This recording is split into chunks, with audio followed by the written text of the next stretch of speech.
ওখানে ভাতা পাবেন না? ভাতা দিয়ে কি করবো আমি? ভাতা তো পাইলাম এখন, আর বাকি জীবন কি দিয়ে চালাবো? ভাতা কি সারা জীবন পাবো? সেটা বলছি না, কাপড় চোপড় সেল করে 1 টাকাও লাভ হয় না। কারণ হচ্ছে কি, বাসায় যেটা আপু আপনি বাসায় যে ড্রেসটা মেক করে ই করবেন, আপনার 1000-এর নিচে বিক্রি করা যায় না, অথচ কিনে আনে আপনি 700 টাকা বিক্রি করতে পারেন। তাহলে কি লস না? বাসায় আমি কাপড় কিনতে গেলে অবশ্যই খারাপ কাপড় কিনতে পারবো না, ভালোটাই কিনবো। তারপরে রং কিনতে গেলে আমাকে ওইভাবে আমি ড্রামে কিনি, আমি তো অল্প করে কিনছি। আমাদের বেশি হয় না, আমি বাটিকগুলোকে এখন কাপড় চোপড় বানাই নিজে বানায় পরে শেষ করি। যে কয়েকটা ছিল সেট করতে গেলে 700 বলে, 500 বলে, বাটিকে যাওয়া 500 টাকা বলে, 500 টাকায় মার্কেটে পাওয়া ঠিক আছে, কিন্তু আমরা তো ওই কাপড় দিচ্ছি, আমরা ভালো কাপড় দিচ্ছি, 1200 টাকা দিয়ে কিনতে চাই। আমরা এটার মধ্যে আজকে কি দেই নাই সেটা বলেন। ডিম দেয় না,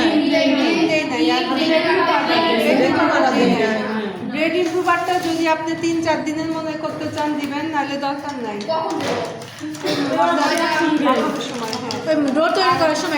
চিনিটা হচ্ছে এটা একটু পারফেক্ট মাপ। আপনি যদি সুগার আরো বেশি পছন্দ করেন আর একটু চিনি দিয়ে দিবেন, ঠিক আছে? এটার মধ্যে আমরা কি দেই নাই আজকে? ভেতরে ডিম দেই নাই, বেকিং পাউডারটা দেই নাই, তাছাড়া ইস্ট হাবিজাবি সব দিচ্ছি, ময়দা তেলটা সব দিচ্ছি। আরেকটা কি করছি আমরা, যে আপনার বার্গার বান আর হচ্ছে পাউরুটির জন্য যতখানি আমরা মাখাবো, এটা অতটা আমাদের ওইভাবে ইলাস্টিসিটি উঠানোর দরকার নাই, অত ওই রকম মাখাতে হবে না। জাস্ট আমাদের পরোটা ডোয়ের মতো কিন্তু সফট একটা ডো হবে, মানে চিনি টিনি এগুলো যেন আস্ত না থাকে, দাঁত ভাঙবে কিন্তু। স্থির বসো, কোনো চিনির দানা বা ইস্ট এগুলো যেন আস্ত না থাকে, মাখতে মাখতে যেন মোলায়েম হয়ে যায়, এটা আপনাকে বুঝতে হবে, মাখানোর সময়ই বুঝে নিতে হবে। আর হচ্ছে যদি মাখানোর সময় একটু মনে হয় যে একটু শক্ত হচ্ছে, হাতটা একটু ভিজাই ঠিক আছে। মাখানো শেষ, তারপরে আমরা ডোটাকে একটু কিছুক্ষণ মন চাইলে 10 মিনিট বা 15 মিনিট রেখে দিতে পারি। তারপরে ছোট ছোট আপু একটু সাইলেন্ট, তারপরে কি করবো, ওইভাবে সমানভাবে পিস করে নিব।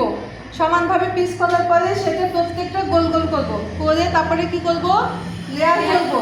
4টা করে আমরা লেয়ার দিছি। আপনি যদি মনে করেন আরও মানে পাটি যায়, সেক্ষেত্রে আপনি আরও 5টা বা 6টা লেয়ারও করতে পারেন, সেটা আপনার ইচ্ছা। আপনি যত লেয়ার চান, বেশি লেয়ার দিলে এটা মানে একটু মোটা মোটা বেশি হবে, আরো ভালো দেখা যাবে। মোটার জন্য না, লেয়ারটা একটু অন্য জিনিস, আমি আরো লেয়ার চাই, ঠিক আছে? লেয়ার আরো কমও দেওয়া যায়, 3টা দিয়েও করা যায়। লেয়ার আপনি যত দিবেন তত দেখতে সুন্দর লাগে। তারপরে ওইভাবে ছোট ছোট করে ভেতরে কি করবো, ছোট করে করে রুটি করে তার উপরে এসপিএসটা দিব।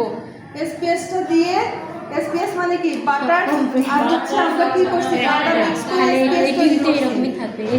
বাটার মিক্স করে এসপিএসটা তৈরি করছি। যদি আপনার ডালডা না থাকে শুধু বাটারও দিতে পারবেন। বাটারটা সেক্ষেত্রে কি করতে হবে, একটু লিকুইড ফর্ম করে, মানে একদম লিকুইড না, মানে সফট বাটার দিতে হবে। বাটারটা একটু নরম করে তার উপরে আমরা এটা দিয়ে ইয়া করবো, লেয়ার তৈরি করবো। আচ্ছা, তারপরে আমরা পরপর দিয়ে কি করবো, এটাকে রেস্টিংয়ে রেখে দিব। আপনি চিলারেও রাখতে পারেন, বাহিরেও রেখে দিতে পারেন, ওই যে পলিথিনে প্যাক করে সুন্দর করে রেখে দিব। তারপরে মিনিমাম 15 মিনিট ওটা রেস্টে থাকবে। তারপরে ওটা বের করে আমরা একটু বড় করে রুটি বেলে নিছি।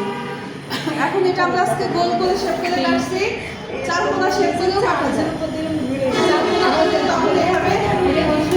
4 কোনা যখন করবো তখন হচ্ছে এভাবে জিগজাগ করে কাটবো, আর যখন গোল করে কাটবো তখন এই যেরকম পিজ্জা কাটারের মতো করে কোনাকুনি করে কেটে নিব।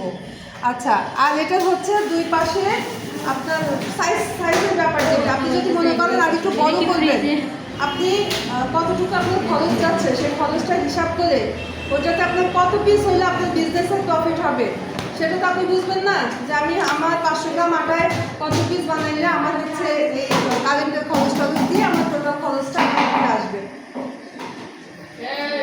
ঠিক আছে, এটা একটু নিজের থেকে বুঝে নিতে হবে।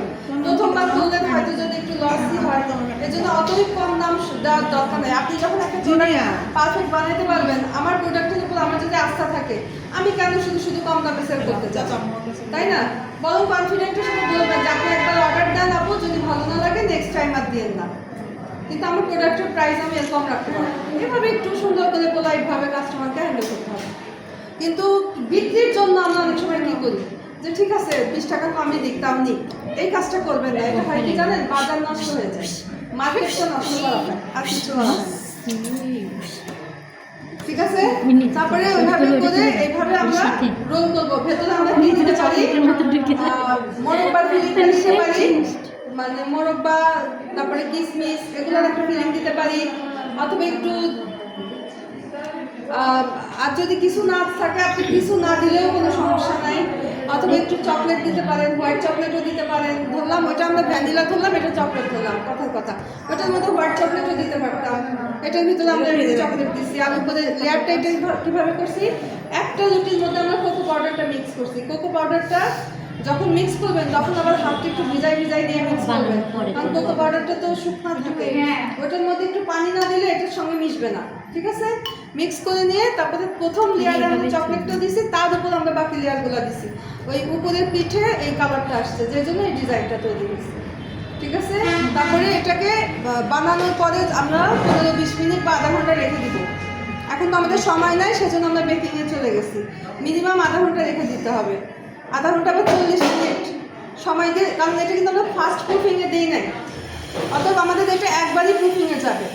এটা মিনিমাম আধা ঘন্টা বা 40 মিনিট প্রুফিংয়ে রাখবেন, তারপরে হচ্ছে বেকিংয়ে দিব, এক ওয়াশ করে তারপরে বেকিংয়ে দিব। ঠিক আছে, কোনো প্রশ্ন থাকলে কোনো প্রশ্ন থাকলে আপু এই যখন এই রুটিটা বানাইছেন আপনি